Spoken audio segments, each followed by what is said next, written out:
Hello friends, good morning.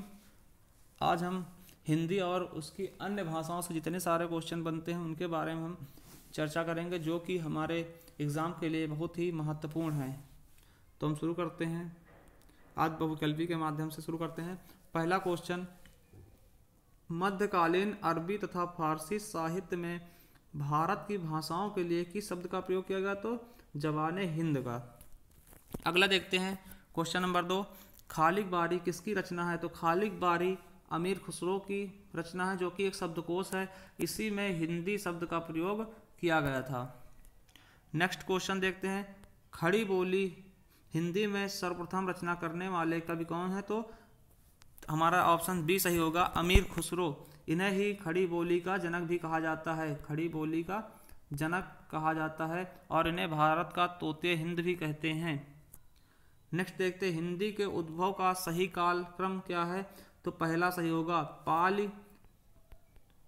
पाली किसकी भाषा थी? गौतम बुद्ध की। गौतम बुद्ध के समय में जो कुछ भी लिखा गया पाली भाषा में लिखा गया। नेक्स्ट प्राकृत भाषा। प्राकृत भाषा थी महावीर स्वामी, जैन धर्म के जो अनुयायी थे, जैन धर्म के अनुयायी महावीर स्वामी के समय प्राकृत भाषा का जन्म हुआ था। नेक्स्ट देखते हैं अपभ्रंश। अपभ्रंश काल चला जब स्वयंभू हमारे प्रमुख कवि थे अपभ्रंश के, जिन्हें अपभ्रंश का वाल्मीकि कहते हैं। उसके बाद अवहट्ट भाषा।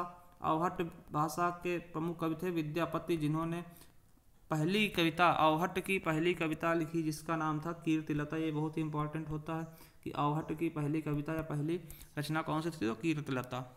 नेक्स्ट देखते हैं, अपभ्रंश को पुरानी हिंदी किसने कहा? तो अपभ्रंश को पुरानी हिंदी चंद्रधर शर्मा गुलेरी ने कहा। अगला देखते हैं, साहित्य अपभ्रंश को पुरानी हिंदी किसने कहा? तो साहित्य अपभ्रंश को पुरानी हिंदी हजारी प्रसाद द्विवेदी ने कहा। नेक्स्ट देखते हैं, अपभ्रंश का उत्तरकालीन अवस्था का नाम क्या है? तो अपभ्रंश के उत्तरकालीन अवस्था का नाम है अवहट्ट, क्योंकि अपभ्रंश के तुरंत बाद ही अवहट्ट का जन्म हुआ था।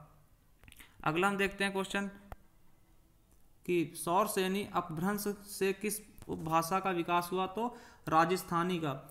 उसके साथ ही साथ हमारी पश्चिमी हिंदी का भी विकास इसी भाषा से हुआ था, इसी अपभ्रंश भाषा से हुआ था। नेक्स्ट देखते हैं, अपभ्रंश और पुरानी हिंदी के मध्य का समय कहा जाता है, तो संक्रांति काल। नेक्स्ट देखते हैं, चंद्रधर शर्मा गुलेरी ने किसको हिंदी पुरानी हिंदी का प्रथम कवि माना है? तो हमारे राजा मुंज को चंद्रधर शर्मा गुलेरी ने पुरानी हिंदी का प्रथम कवि माना है। नेक्स्ट देखते हैं, अपभ्रंश को प्राकृताभास हिंदी किसने कहा? तो अपभ्रंश को प्राकृताभास हिंदी रामचंद्र शुक्ल ने कहा था। रामचंद्र शुक्ल, हमारा सी ऑप्शन सही होगा। नेक्स्ट देखते हैं, पंजाबी का विकास अपभ्रंश के रूप में हुआ था, तो किस अपभ्रंश के रूप में? पैसाची से इसका विकास हुआ था। नेक्स्ट देखते हैं 13 नंबर क्वेश्चन, बिहारी, बांग्ला, उड़िया और असमिया भाषाओं का उद्भव किस अपभ्रंश से हुआ है? तो इन सभी का मागधी अपभ्रंश से हुआ है विकास, तो हमारा ए ऑप्शन सही होगा। अर्धमागधी अपभ्रंश का विकास, अब अर्धमागधी अपभ्रंश से किसका विकास हुआ है? तो अर्धमागधी अपभ्रंश से पूर्वी हिंदी का विकास हुआ है। नेक्स्ट क्वेश्चन देखते हैं हम, यहाँ पे सुमेलित करना है कि कौन सा किस भाषा का विकास किस अपभ्रंश से हुआ है। तो हम देखते हैं कि पहला है सौरसेनी, तो सौरसेनी हमारा राजस्थानी से हो जाएगा, तो पहले का फोर यानी कि बी नंबर सही हो जाएगा। ठीक है, हम देखते हैं पहले का 4 और मागधी पैसाची जो है लहंदा से हो जाएगा, और हमारा मागधी क्या है? पूर्वी हिंदी हो जाए, मागधी हमारा हो जाएगा असमिया, और अर्ध मागधी का हो जाएगा पूर्वी हिंदी, तो हमारा बी ऑप्शन एकदम सही होगा। अगला देखते हैं, सौरसेनी अपभ्रंश से उत्पन्न भाषाएं कौन कौन सी हैं? तो सौरसेनी अपभ्रंश से उत्पन्न भाषाएं पश्चिमी हिंदी, राजस्थानी, पहाड़ी और गुजराती, ये सभी सौरसेनी भाषा से उत्पन्न हुई हैं, सौरसेनी अपभ्रंश से। अगला देखते हैं, सिंधी भाषा का उद्भव किससे हुआ है? तो ब्राचड़ से। ब्राचड़ से सिंध भाषा का उद्भव हुआ है। अवधी का उद्भव किससे हुआ है? तो अर्धमगधी से। ये पूर्वी हिंदी की भाषाएं हैं। अवधी, अवधी, बघेली और छत्तीसगढ़ी। अवधी, बघेली और छत्तीसगढ़ी, ये 3 पूर्वी हिंदी है। नेक्स्ट देखते हैं, कचहरियों में हिंदी प्रवेश आंदोलन का मुख्य पत्र किस पत्र को कहा जाता है? तो इसमें हमारा ऑप्शन सही होगा भारत मित्र को। अगला देखते हैं, नागरिक प्रचारणी सभा की स्थापना कब की गई? तो 1893 में। नागरिक, नेक्स्ट क्वेश्चन 21 नंबर देखते हैं, नागरिक प्रचारणी सभा के संस्थापकों में थे तो कौन कौन से थे? शिव कुमार सिंह और बाबू श्याम सुंदर दास। ये पहला ऑप्शन हमारा सही हो जाएगा।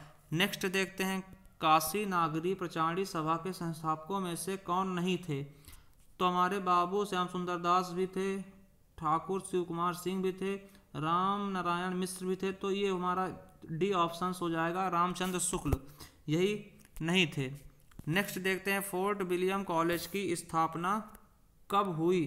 तो फोर्ट विलियम कॉलेज की स्थापना हमारे 1800 में ईस्वी में हुई थी। 1800 ईस्वी में हुई थी।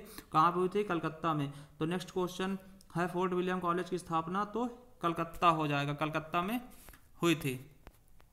अब नेक्स्ट क्वेश्चन हम देखते हैं कि सरस्वती पत्रिका का संपादन महावीर प्रसाद द्विवेदी को किस वर्ष सरस्वती पत्रिका के संपादन के रूप में नियुक्त किया गया? तो हो जाएगा वर्ष 1903 ईस्वी में इन्हें नियुक्त किया गया।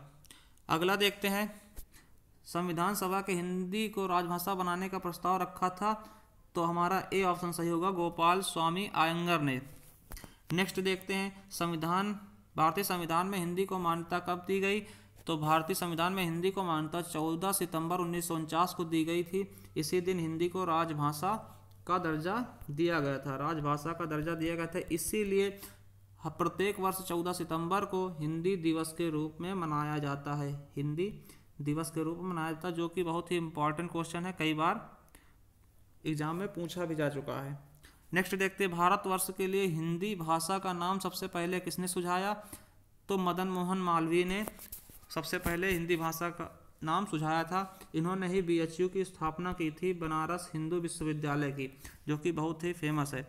अब अगला देखते क्वेश्चन, भारतीय भाषाओं को भारतीय संविधान के किस अनुच्छेद में दर्शाया गया? तो आठवीं अनुसूची में। तो 8वीं अनुसूची में दर्शाएगा। अनुच्छेद पूछता तो अनुच्छेद हो जाएगा 343 से 351 तक। और भाग कौन सा होगा? भाग हमारा 17 हो जाएगा। तो यहाँ से भी क्वेश्चन बहुत सारे बनते हैं। अगला देखते हैं, संविधान का किस अनुच्छेद में कहा गया कि संघ की राजभाषा हिंदी और लिपि देवनागरी होगी? तो हमारा ये पहला ऑप्शन सही होगा, 343। अब इनमें से किसको संविधान की अष्टम सूची में शामिल नहीं किया गया? अनुसूची में शामिल नहीं किया गया। डोगरी है, मैथिली भी शामिल की गई है, असमिया भी की गई, तो ब्रज भाषा को इसमें शामिल नहीं किया गया है। नेक्स्ट देखते हैं कि वैज्ञानिक तथा तकनीकी शब्दावली आयोग की स्थापना कब की गई है? तो इसकी स्थापना ए नंबर 1961 में की गई है। अब बात करते हैं, हिंदी की उपभाषाएं कितनी हैं? तो हिंदी की कितनी उपभाषाएं? हमारी हिंदी की 5 उपभाषाएं हैं। कौन कौन सी हैं? पूर्वी हिंदी, पश्चिमी हिंदी, राजस्थानी और बिहारी और पहाड़ी क्षेत्र की। तो ये हमारी 5 उपभाषाओं में बटी हुई है। नेक्स्ट देखते हैं, इनमें से कौन सी बोली पूर्वी हिंदी की नहीं है? तो इनमें से कौन सी बोली पूर्वी हिंदी नहीं है? तो हमारी अवधी नहीं होगी। अवधी किसकी है? पश्चिमी हिंदी, सॉरी, इनमें से कौन सी पश्चिमी हिंदी की नहीं है? ये तो है, ये क्वेश्चन मिस्टेक हो गया।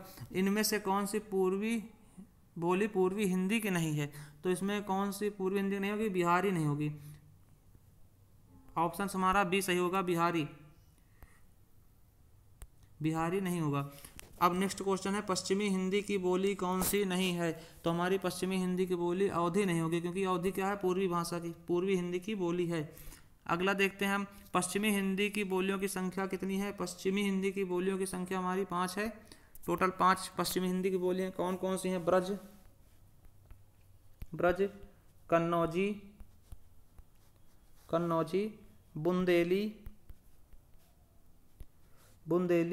बुंदेली के बाद हरियाणवी भी आ जाएगा, हरियाणवी, और पांचवी जाएगी खड़ी बोली, खड़ी बोली।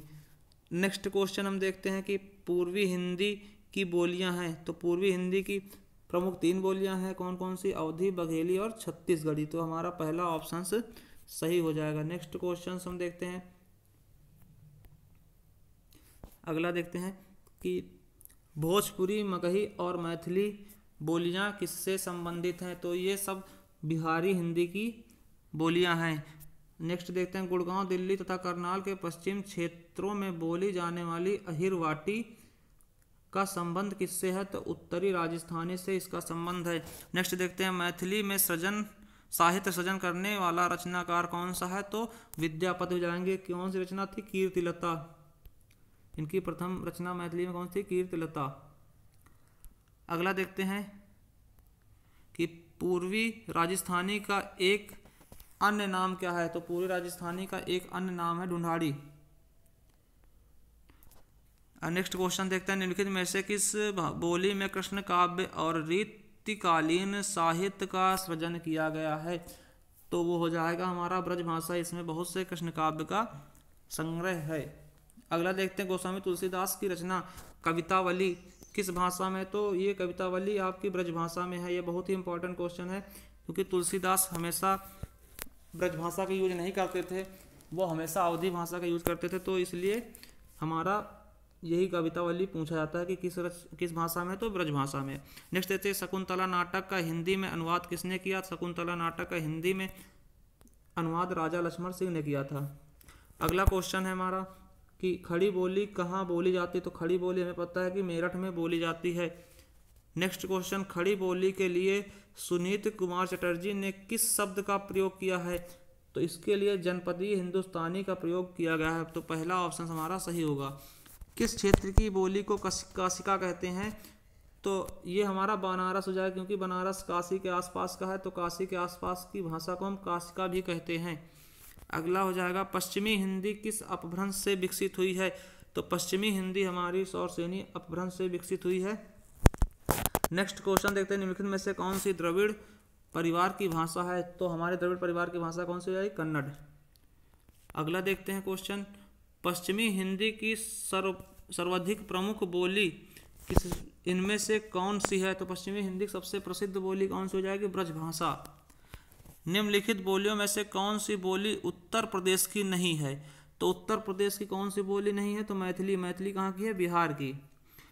अगला देखते हैं, देवनागरी लिपि की उत्पत्ति किससे हुई? तो देवनागरी लिपि की उत्पत्ति हमारी ब्राह्मी लिपि से हुई। ये बहुत ही पुरानी लिपि है, सबसे पुरानी लिपि हमारी ब्राह्मी लिपि। नेक्स्ट देखते हैं, अधिकतर भारतीय भाषाओं का विकास किस लिपि से हुआ? तो ब्राह्मी लिपि से ही अधिकतर भारतीय भाषाओं का विकास हुआ, क्योंकि ये सबसे प्राचीन लिपि है, पुरानी लिपि है, इसलिए। अब देखते हैं, हिंदी भाषा किस लिपि में लिखी जाती है? तो हिंदी भाषा हमारी देवनागरी लिपि में लिखी जाती है। तो पहला ऑप्शन हमारा सही होगा। अगला देखते हैं कि मॉरिशस का प्रेमचंद किसे कहा जाता है? तो मॉरिशस का प्रेमचंद अभिमन्यु अनंत को कहा जाता है, क्योंकि इन्होंने प्रेमचंद की तरह ही, मॉरिशस के रहने वाले हैं, प्रेमचंद की तरह ही इन्होंने बहुत सी रचनाओं का वर्णन किया है, फिर उनको लिखा है। अगला देखते हैं, 10वां विश्व हिंदी सम्मेलन कहाँ पे आयोजित हुआ था 2015 में? तो भोपाल में आयोजित किया गया था। अब देखते हैं, लाल पसीना उपन्यास के लेखक कौन हैं? तो अभिमन्यु अनंत, जिन्हें मॉरिशस का प्रेमचंद कहा जाता है। अगला देखते हैं, इनमें से किस बोली का बिहारी हिंदी से संबंध नहीं है? तो इसमें से अवधी हो जाएगी, जो कि बिहारी हिंदी से नहीं है, ये पूर्वी हिंदी से है। और ये मगधी, भोजपुरी, मैथिली, ये तीनों बिहारी होंगी। अवधी भाषा अपने लखनऊ, रायबरेली जैसे क्षेत्रों में बोली जाती है। नेक्स्ट देखते हैं अगला क्वेश्चन कि निम्नलिखित में से कौन सा लेखक भारतेंदु मंडल का नहीं है? तो राजा लक्ष्मण सिंह ये भारतेंदु मंडल से नहीं है। अगला क्वेश्चन है, दोहा मूलतः किस भाषा का छंद है? तो दोहा मूलतः किस भाषा का छंद है? अपभ्रंश भाषा का। आंसर नंबर हमारा बी सही होगा।